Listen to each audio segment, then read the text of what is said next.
4 নম্বর হলো এলাই কালিমাতুল্লাহ।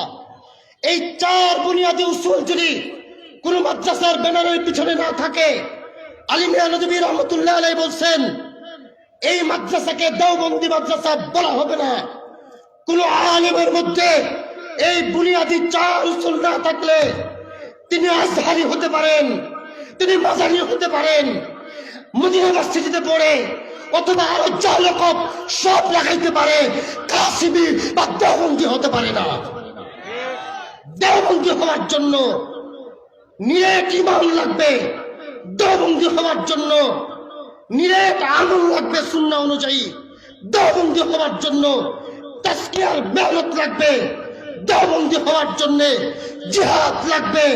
মনে রাখতে হবে ঈমান, ঈমানের সাথে আমল, আমলের সাথে খানকা, খানকার সাথে জিহাদের মার্কাজ যদি না হয়, দারে আরকাম থেকে নিয়ে বদর উহুদ পর্যন্ত যদি এর সংমিশ্রণ না হয়, ওহুদের বদরের হাতিয়ার হলো অস্ত্র, দারে আরকাম হলো খানকার তাসবিহ।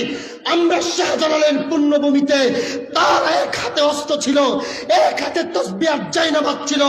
আমি একটা দায়িত্বশীল মাদ্রাসার মাহফিলে উলামায়ে কেরামের সামনে শাহজালালের পুণ্যভূমিতে এই কথা পরিষ্কার বলতে চাই, জিহাদ আর তাসাউফের সমন্বয় না হলে দেওবন্দিও হওয়া যাবে না, আলেম হওয়া যাবে না, হক হওয়া যাবে না।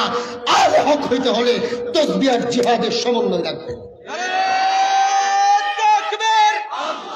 হে আমার প্রিয় ভাইরা, হে আমার প্রিয় ভাইরা, ইংরেজরা আমাদেরকে যা ক্ষতি করছে